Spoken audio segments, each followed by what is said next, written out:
सारेगामा कारवां mini भक्ति। जय श्री कृष्ण। भगवद गीता सप्तम अध्याय। अथ सप्तमोध्याय ज्ञान विज्ञान योग। गीता के हर अध्याय में कुछ ऐसी बात है जो हमें हमारे जीवन का मतलब समझाती है। इस 7वें अध्याय में कृष्ण हमें बताएंगे कि ज्ञान क्या होता है और विज्ञान क्या होता है। आइए दोस्तों, मैं शैलेंद्र भारती आपका स्वागत करते हुए इसका प्रारंभ करता हूं। जय श्री कृष्ण। श्री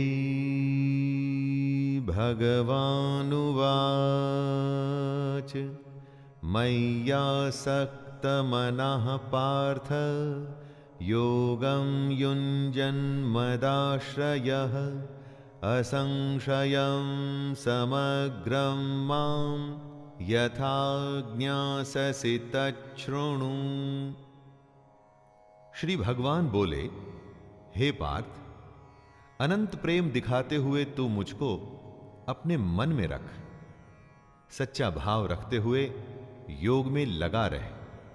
अब मैं तुझे विभूति, बल, ऐश्वर्यादि गुणों से युक्त तेरे अपने ही आत्म रूप के बारे में बताऊंगा, ताकि तू मेरे बारे में कोई संशय न रखे। दोस्तों, कृष्ण अर्जुन को वो सब कुछ बताना चाहते हैं जिससे अर्जुन कृष्ण पर कभी संशय न करे। आप सोचेंगे कि भगवान अपने भक्त को अपनी ही महिमा के बारे में क्यों बताना चाहते हैं? क्योंकि भगवान अपने भक्त का भला चाहते हैं।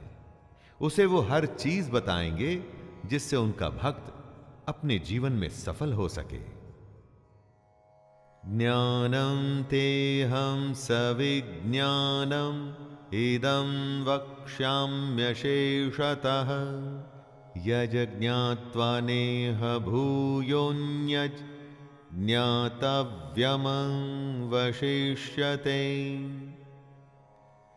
कृष्ण अर्जुन को तत्व ज्ञान देंगे। इस तत्व ज्ञान में जो भी विज्ञान है उसे भी कृष्ण अर्जुन को बताएंगे। ये तत्व ज्ञान आखिर है क्या? ये वो ज्ञान है जिसको जानने के बाद संसार में फिर और भी कुछ जानने योग्य शेष नहीं रह जाता। परम तत्व परमात्मा की जानकारी को ही ज्ञान कहते हैं। यही सबसे बड़ा ज्ञान होता है। इसीलिए कृष्ण अर्जुन को अपने बारे में बताएंगे, और इसीलिए ये जानने के बाद अर्जुन के मन में किसी भी तरह की शंका नहीं रह जाएगी। एकदम सही बात है दोस्तों। भगवान के बारे में जानने के बाद और कुछ जानने को बचता ही कहां है। मनुष्याणां सहस्रेषु कश्चिद्यतति सिद्धये यततामपि सिद्धानां कश्चिन्मां वेत्ति तत्त्वतः। कितने ही लोग दुनिया में पूजा पाठ करते हैं, परंतु हजारों मनुष्यों में कोई विरला ही होता है जो मुझे प्राप्त करने के लिए यत्न करता है। और उन यत्न करने वाले योगियों में कोई एक मेरे परायण होकर मुझको तत्व से अर्थात यथार्थ रूप से जानता है। हजारों में एक मुझे पाने की कोशिश करता है, और उन सब में से भी कोई एक ही तत्व यानी कि असली रूप में मुझको जान पाता है। दोस्तों, कृष्ण को आप देवकी पुत्र, बंसी बजैया, कंस हरता या सारथी के रूप में ही ना देखें।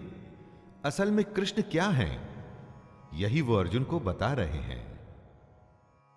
भूमिरापो नलो वायुः खं मनो बुद्धिरेव च अहंकार इतीयं मे भिन्ना प्रकृतिरष्टधा अपरेयमितस्त्वन्यां प्रकृतिं विद्धि मे परां जीवभूतां महाबाहो ययेदं धार्यते जगत्। कृष्ण सबसे पहले अपनी स्वयं की प्रकृति के बारे में बता रहे हैं।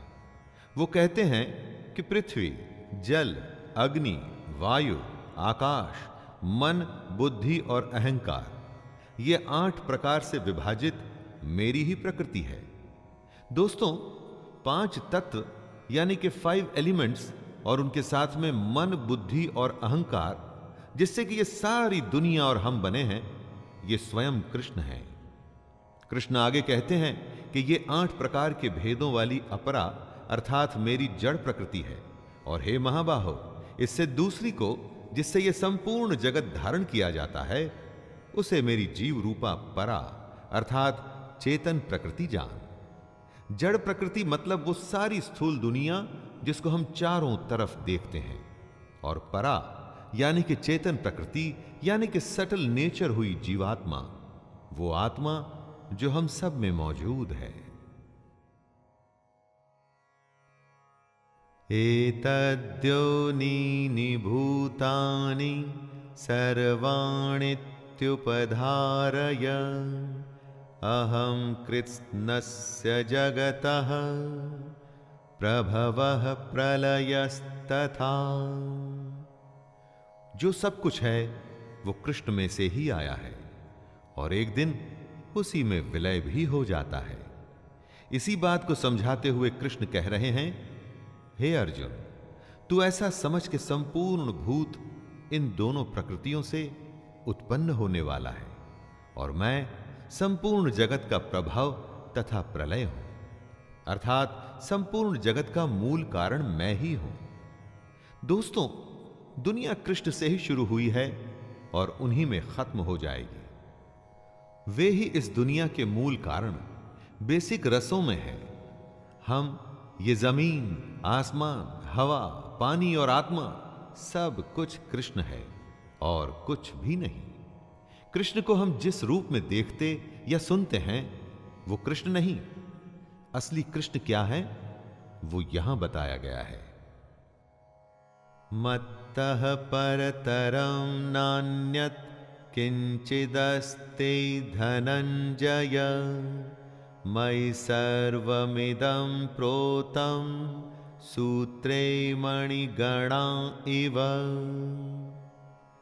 कृष्ण ने अर्जुन से कहा था कि योग में लग के मन में सिर्फ कृष्ण होना चाहिए, तभी योग साधना पूरी होगी। लेकिन मन में कौन सा कृष्ण होना चाहिए? कृष्ण स्वयं उसी की व्याख्या कर रहे हैं। हे धनंजय, मुझसे भिन्न दूसरा कोई भी परम कारण नहीं है। यह संपूर्ण जगत सूत्र में मुझसे ही बंधा हुआ है, मुझ में ही गुथा हुआ है। कृष्ण के अलावा दूसरा कुछ भी नहीं है। दोस्तों, जो सब कुछ है वो कृष्ण है। ये बात सुन के आसानी से शायद समझ में ना आए, लेकिन थोड़ी सी भी कोशिश करेंगे तो समझ जाएंगे। इस दुनिया में आपको जो भी दिखता है और जो नहीं भी दिखता वो कृष्ण ही है, जिसका सीधा सा मतलब है कि कृष्ण के अलावा और कुछ भी नहीं। श्री भगवानुवाच रसोऽहमप्सु कौन्तेय प्रभास्मि शशिसूर्ययोः प्रणवः सर्ववेदेषु शब्दः खे पौरुषं नृषु। कृष्ण इस श्लोक में अपने तत्व, अपने असली रूप, इस दुनिया के असली विज्ञान के बारे में बता रहे हैं। वो कहते हैं, हे अर्जुन, मैं जल में रस हूं। किसी भी द्रव्यशील वस्तु का सार उसका रस होता है। दुनिया में जितना भी गीलापन है, कृष्ण उसमें रस है। चंद्रमा और सूर्य में कृष्ण प्रकाश है। चंद्रमा और सूर्य से अगर उनका प्रकाश छीन लेंगे तो क्या बचेगा? कुछ भी नहीं। यही प्रकाश कृष्ण है। संपूर्ण वेदों में ओंकार भी मैं ही हूं। वेद तो बड़े हैं, बहुत बड़े हैं।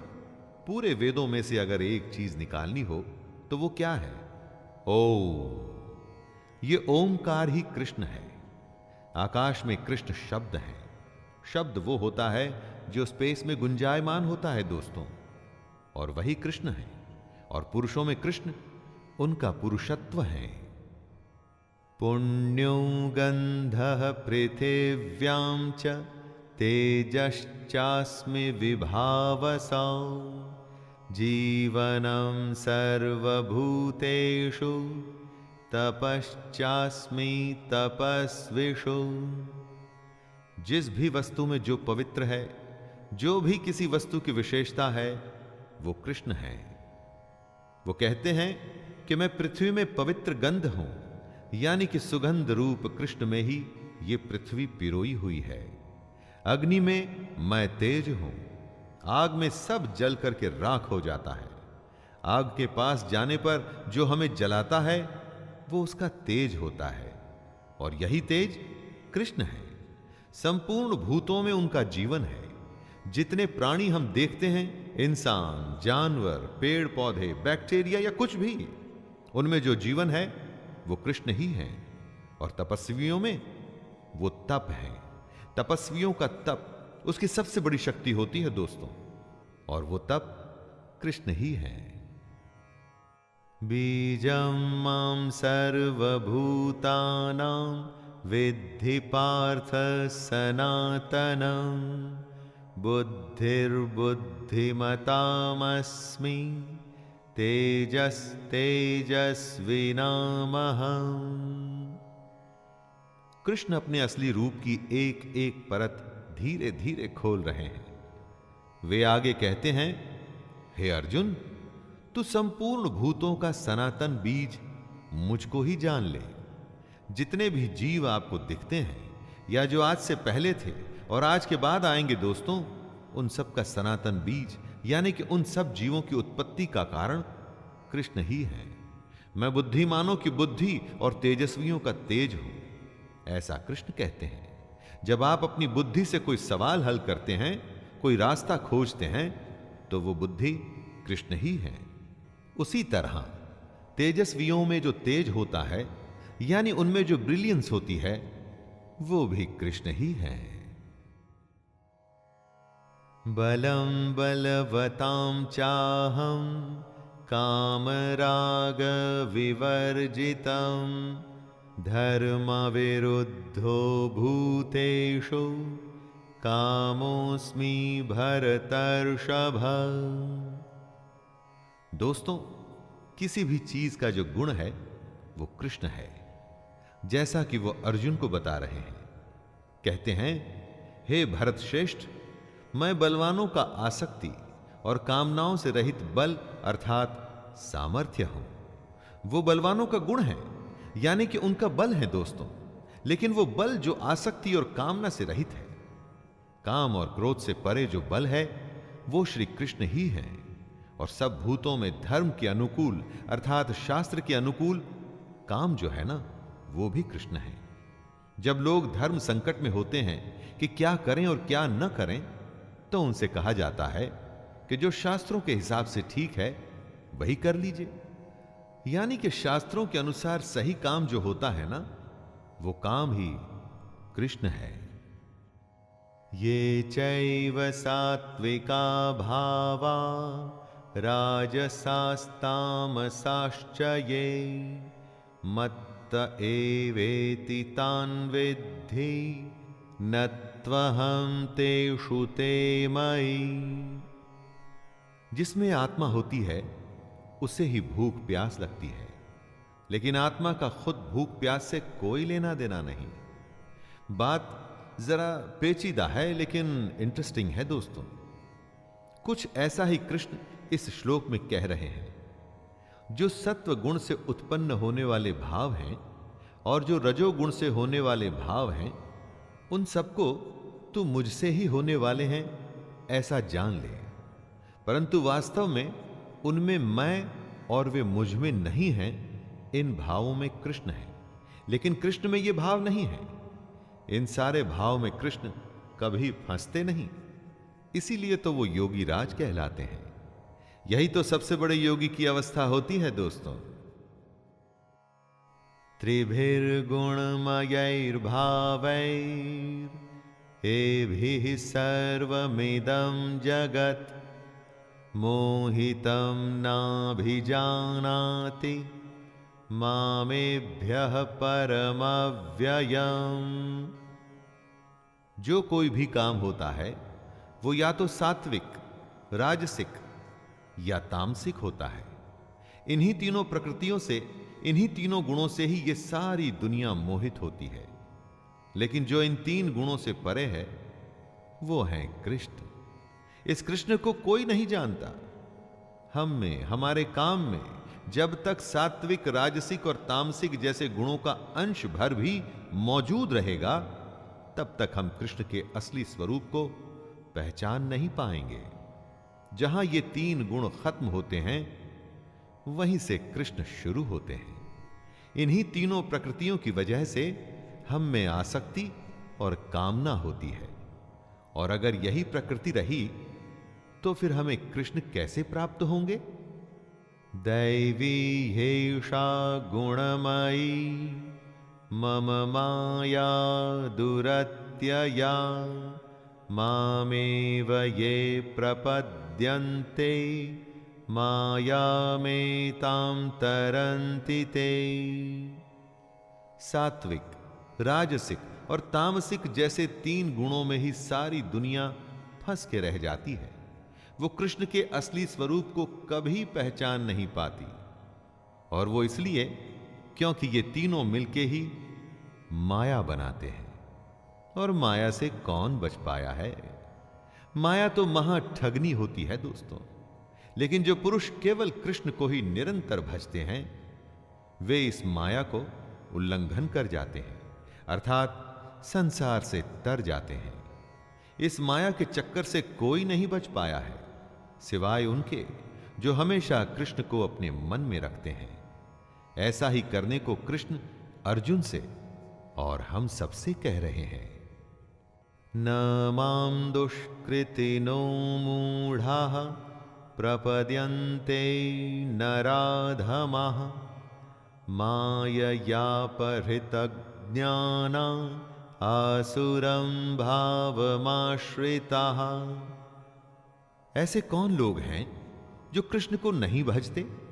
तो आइए सुनते हैं, स्वयं कृष्ण बता रहे हैं कि माया द्वारा जिनका ज्ञान हरा जा चुका है, ऐसे असुर स्वभाव को धारण किए हुए मनुष्यों में नीच, दूषित कर्म करने वाले मूढ़ लोग मुझको नहीं भजते।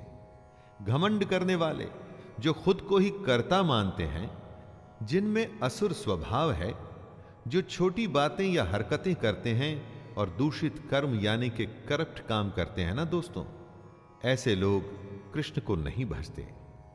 क्या आप कृष्ण को भजते हैं? उनके कहे निष्काम कर्म को करते हैं? उनके कहे अनुसार योग की साधना करने का प्रयास करते हैं? अगर नहीं करते तो आपको अपने बारे में सोचना पड़ेगा। चतुर्विधा भजन्ते मां जनाः सुकृतिनोऽर्जुन आर्तो जिज्ञासुरर्थार्थी ज्ञानी च भरतर्षभ। यहां कृष्ण उनका वर्णन कर रहे हैं जो उनको भजते हैं। चार तरह के लोग होते हैं जो कृष्ण को अपने मन में रखते हैं। सबसे पहले उत्तम कर्म करने वाले अर्थार्थी, यानी कि सांसारिक पदार्थों के लिए भजने वाले। जिसे दुनिया की चीजों से लगाव है, धन से जुड़ी चीजें जिसे चाहिए, वो है दूसरा यानी आर्त। जो अपने दुख से बचना चाहता है, वो है तीसरा जिज्ञासु, कृष्ण को यथार्थ रूप से जानने की इच्छा रखने वाला। और चौथा होता है ज्ञानी, जो कृष्ण को भजता है। अगर आप कृष्ण को भजते हैं तो देखिए कि इनमें से कौन सी श्रेणी में आप आते हैं। तेषां ज्ञानी नित्ययुक्त एक भक्तिर्विशिष्यते प्रियो हि ज्ञानिनोत्यर्थम् अहं स च मम प्रियः। भजने वाले तो बहुत हैं, लेकिन उनमें श्री कृष्ण को पसंद कौन है? कृष्ण कहते हैं, हे अर्जुन, मुझ में एक ही भाव से स्थित अनन्य प्रेम भक्ति वाला ज्ञानी भक्त अति उत्तम है, क्योंकि मुझको तत्व से जानने वाले ज्ञानी को मैं अत्यंत प्रिय हूं और वह ज्ञानी मुझे अत्यंत प्रिय है। कृष्ण वजह भी बता रहे हैं, क्योंकि ज्ञानी उनके तत्व रूप को जानने की कोशिश करता है दोस्तों, इसीलिए वो कृष्ण को अत्यंत प्रिय है। सिर्फ नाम के लिए, स्वार्थ के लिए या अपने दुख से बचने के लिए अगर आप कृष्ण को भजेंगे तो कृष्ण को आप प्रिय कभी भी नहीं होंगे। उदारः सर्व एवैते ज्ञानी त्वात्मैव मे मतम् आस्थितः सहि युक्तात्मा मामेवान्नुत्तमां गतिम्। कृष्ण ने अपने भक्तों को 4 प्रकार की श्रेणी में रखा और इन चारों को कृष्ण उदार बताते हैं। कृष्ण क्यों इन सबको उदार बता रहे हैं? कृष्ण को भजकर क्या वो उन पर कोई एहसान कर रहे हैं? नहीं, वो स्वयं पर एहसान कर रहे हैं। कम से कम वो कोशिश तो कर रहे हैं कृष्ण तक पहुंचने की, लेकिन इनमें से कृष्ण तक पहुंचता सिर्फ ज्ञानी है। उसके लिए वो कहते हैं कि ज्ञानी साक्षात मेरा ही स्वरूप है, क्योंकि वो मन बुद्धि वाला ज्ञानी भक्त मुझ में ही अच्छी प्रकार स्थित है। जो ज्ञानी होता है वो मन और बुद्धि दोनों से कृष्ण को अपने अंदर बसा लेता है। किसी स्वार्थवश वो उसको नहीं भजता। वो कृष्ण का तत्व जानना चाहता है, इसीलिए उसे भजता है। बहूनां जन्मनामन्ते ज्ञानवान् मां प्रपद्यते वासुदेवः सर्वमिति स महात्मा सुदुर्लभः। कृष्ण का तत्व ज्ञान क्या एक जन्म में ही मिल जाता है? अरे कई जन्म लग जाते हैं उसके स्वरूप को, उसकी सच्चाई को समझने में, और बहुत जन्मों के अंत में जिस पुरुष को यह तत्व ज्ञान प्राप्त हो जाता है उसको कृष्ण महात्मा बताते हैं और कहते हैं कि वो अत्यंत दुर्लभ है। एक जन्म में अगर आप कृष्ण को समझने की कोशिश करें दोस्तों, और अगर वो समझ नहीं आया तो यह सिलसिला अगले जन्म में भी चलता है और अगले जन्म में भी। जो लगातार निरंतर अपनी कोशिश जारी रखता है वही सफल होता है कृष्ण को समझने में। सोचिए वो कितना दुर्लभ होगा दोस्तों। कामैस्तैस्तैर्हृतज्ञानाः प्रपद्यन्तेऽन्यदेवताः तं तं नियममास्थाय प्रकृत्या नियताः स्वया। अपने भोगों और कामनाओं की वजह से हर जन्म में हमारे संस्कार जमा होते रहते हैं। इन्हीं जमा हुए संस्कारों से हमारा स्वभाव बनता है और इसी स्वभाव की वजह से हम अपने देवता चुनकर उनकी पूजा करते हैं। आपकी प्रकृति एक ही जन्म में खत्म नहीं हो जाती, कई जन्मों का खेल होता है ये। हर जन्म में आप पाप पुण्य का लेखा जोखा बना के जाते हैं, इसी से आपका स्वभाव बनता है और आपको अपना देवता चुनने पर मजबूर करता है। हर देवता के नियम भी अलग होते हैं, फिर ये लोग इन्हीं नियमों का पालन करते हैं। यो यो यां यां तनुं भक्तः श्रद्धयार्चितुमिच्छति तस्य तस्याचलां श्रद्धां तामेव विदधाम्यहम्। कृष्ण ऐसे भक्तों के बारे में बता रहे हैं जो दूसरे देवताओं की पूजा करते हैं। कृष्ण कहते हैं जो जो सकाम भक्त जिस जिस देवता के स्वरूप को श्रद्धा से पूजना चाहता है, उस भक्त की श्रद्धा को मैं उसी देवता के प्रति स्थिर करता हूं। जैसी जिसकी भक्ति वैसी उसकी पूजा। कोई मूर्ति में भगवान देखता है, कोई वृक्ष में, कोई नदी में, तो तो कोई गौ माता में अपना ईश्वर देखता है। कृष्ण किसी में भेदभाव नहीं करते। वे समझा रहे हैं कि सकाम भक्त, कर्म करने वाला भक्त जिस भी देवता को चुन ले, कृष्ण उसकी भक्ति को उसके देवता में स्थिर करते हैं। सतया श्रद्धया युक्तस् तस्याराधनमीहते लभते च ततः कामान् मयैव विहितान् हितान्। आप अपना देवता चुन लीजिए। आपकी श्रद्धा को कृष्ण स्थिर करेंगे और फिर जब आप कृष्ण द्वारा स्थिर की गई श्रद्धा से अपने देवता को पूजेंगे तो उसका फल आपको अवश्य मिलेगा। हर देवता का अलग विधान होता है, अलग नियम। आपको जो फल मिलेगा वो उस देवता के नियम से ही मिलेगा, लेकिन उसके मिलने की गारंटी कृष्ण ले रहे हैं। वो आपकी श्रद्धा की भी गारंटी ले रहे हैं। आपको बस सकाम भक्त बनना है। इसका मतलब ये मत समझ लीजिएगा कि सब काम छोड़ करके सिर्फ भक्ति में लग जाना है। अपना काम अच्छे से करिए। उस अच्छे काम को पूरा करने की गारंटी कृष्ण की है दोस्तों। अंतवत्तु फलम तेषां तद्भवत्यल्पमेधसां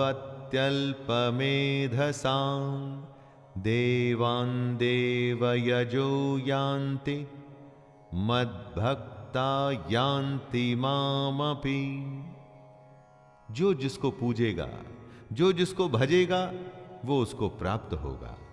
जो कृष्ण छोड़कर दूसरे देवताओं की पूजा करना चाहते हैं, कृष्ण उनका स्वागत करते हैं, लेकिन कृष्ण साथ में चेतावनी भी दे रहे हैं कि देवताओं को पूजने वाले देवताओं को प्राप्त होते हैं और मेरे भक्त चाहे जैसे ही भजें, अंत में वे मुझको ही प्राप्त होते हैं। दोस्तों, आप किसको भजते हैं यह निर्णय आपका है। उसका फल भी फिर उसी पर निर्भर करेगा। कोई अगर कुटिल मार्ग चुनता है तो आप उसे रोक नहीं सकते। यह उसका खुद का फैसला है, लेकिन उसके बाद क्या होगा उसके लिए भी उसे तैयार रहना चाहिए। अव्यक्तं व्यक्तिमापन्नं मन्यन्ते माम बुद्धयः परं भावमजानन्तो ममाव्ययमनुत्तमम्। कृष्ण योगेश्वर हैं। महाभारत के समय वो शरीरधारी योगी थे। समझदार लोग कृष्ण के अव्यक्त रूप को समझने की कोशिश करते हैं, लेकिन बुद्धिहीन पुरुष उनको मनुष्य मानते हैं। इस श्लोक में कृष्ण इन दोनों के बीच का फर्क बता रहे हैं। दोस्तों, कृष्ण को मनुष्य मानने की गलती मत करिएगा, क्योंकि अगर आप ऐसा करेंगे तो अपना समय और जीवन जाया करेंगे। असलियत किसी के मानने या न मानने से नहीं बदलती, और असलियत कृष्ण का असली स्वरूप जो इस जगत के कण कण में मौजूद है, हर जीव में उनका अंश है। कृष्ण को समझने का साधन है योग, यानी निष्काम कर्म, और मन में कृष्ण को धारण करना। नाहं प्रकाशः सर्वस्य योगमाया समावृतः मूढ़ोऽयं नाभिजानाति लोको मामजमव्ययम्। ईंधन में अग्नि छुपी होती है। जब तक उसे चिंगारी न दिखाई जाए तब तक वो प्रत्यक्ष नहीं होती। उसी तरह से कृष्ण भी अपनी योग माया से छिपे हुए हैं। अज्ञानी जन समुदाय जन्म रहित अविनाशी परमेश्वर को नहीं जानता, अर्थात वो कृष्ण को जन्मने और मरने वाला समझता है। लेकिन ज्ञान या योग वो चिंगारी है जिससे कृष्ण प्रत्यक्ष हो जाते हैं। रास्ता दिखाने वालों की भी कमी नहीं होती दोस्तों, और गुमराह करने वालों की भी नहीं। अज्ञानियों से वास्ता रखेंगे तो हमेशा गुमराह होंगे, क्योंकि उनके सोचने का तरीका ही गलत होता है। इसी गलत तरीके के बारे में कृष्ण ने इस श्लोक में बताया है। वेदाहं समतीतानि वर्तमानानि चार्जुन भविष्याणि च भूतानि मां तु वेद न कश्चन। जिस दुनिया में हम हैं वो कई जन्मों का खेल है। हम पहले भी थे और आगे भी रहेंगे। इस बारे में कृष्ण कहते हैं, अर्जुन, बीते हुए समय में, वर्तमान में और आगे होने वाले सब समय को मैं जानता हूं, परंतु मुझको कोई भी श्रद्धा भक्ति रहित पुरुष नहीं जानता। क्या हुआ था, क्या हो रहा है और क्या होगा, ये सब कृष्ण जानते हैं। लेकिन अज्ञानी जो श्रद्धा या भक्ति से दूर हैं वो नहीं जान पाते। दोस्तों, यहां भक्ति को पूजा पाठ से मत लीजिएगा। अगर आप अपने निष्काम कर्म के प्रति समर्पित नहीं हैं, पूरे मन से उसमें नहीं लगे हुए हैं, तो कृष्ण के कहे अनुसार आप अज्ञानी हैं। इच्छा द्वेष समुत्थेन द्वंद्व मोहेन भारत सर्वभूतानि सम्मोहं सर्गे यान्ति परन्तप। ऐसी क्या वजह है कि कोई भी कृष्ण के असली स्वरूप को जान नहीं पाता? वो इसलिए कि हम में से हर किसी में इच्छा और द्वेष से उत्पन्न मोह मौजूद है।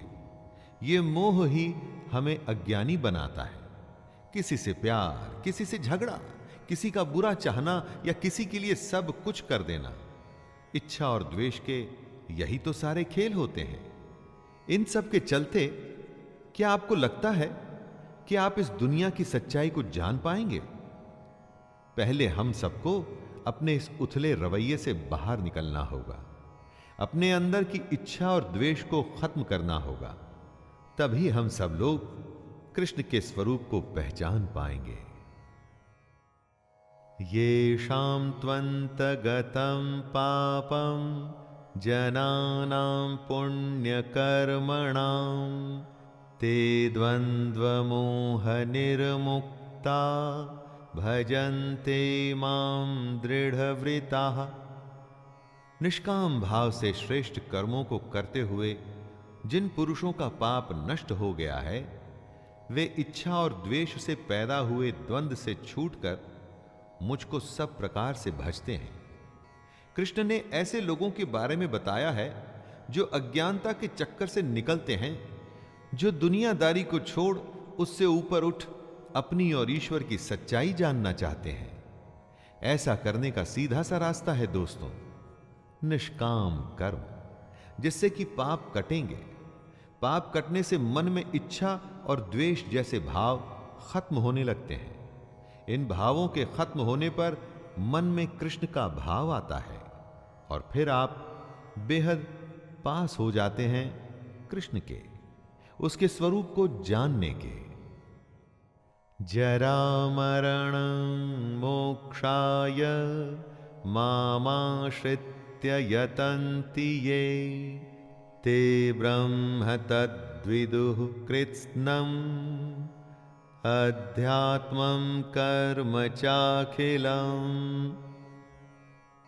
कृष्ण ने कभी दुनिया छोड़ने के लिए नहीं कहा। यह नहीं कहा कि भगवान की खोज में सन्यास लेके घर द्वार छोड़ दो, बल्कि ऐसा करने को कृष्ण ने ढोंग और पाखंड बताया है। कृष्ण ने कर्म करने को कहा है, सच्चाई जानने को कहा है, अपनी शरण में आने को कहा है। वो कहते हैं, जो मेरी शरण में आकर जन्म और मरण से छूटने के लिए यत्न करते हैं, वे पुरुष उस ब्रह्म को, संपूर्ण अध्यात्म को, संपूर्ण कर्म को जानते हैं। मरने और पैदा होने के चक्कर में तो सब फंसे हैं। उससे थोड़ा ऊपर उठिए और इस दुनिया की सच्चाई को, ब्रह्म को जानिए। साधिभूताधिदैवं मां साधियज्ञं च ये विदुः प्रयाणकालेऽपि च मां ते विदुर्युक्त चेतसः। जो मोहग्रस्त हैं वो कृष्ण को नहीं जानता, जिसमें इच्छा द्वेष है वो कृष्ण को नहीं जानता, क्योंकि जहां मोह होगा वहां कृष्ण हो ही नहीं सकते। जो कृष्ण के मनुष्य शरीर में विश्वास करता है वो कृष्ण को नहीं जानता। तो कौन जान पाएगा कृष्ण को?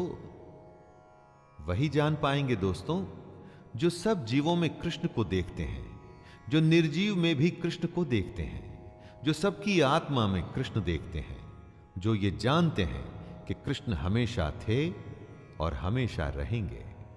ऐसे युक्त चित्त वाले पुरुष कृष्ण को जानते हैं और कृष्ण को ही प्राप्त भी हो जाते हैं। तो दोस्तों ये था 7वां अध्याय। इसमें कृष्ण ने बताया कि वे 3 गुणों से परे हैं। कौन उन्हें जानता है और कौन उन्हें नहीं जानता। अपनी स्वयं की महिमा के बारे में, इस जगत और उस जगत के ज्ञान और विज्ञान के बारे में श्री कृष्ण ने हमें बताया। आइए अब अगले अध्याय में फिर मिलते हैं। तब तक के लिए आज्ञा दीजिए अपने मित्र शैलेंद्र भारती को। जय श्री कृष्ण।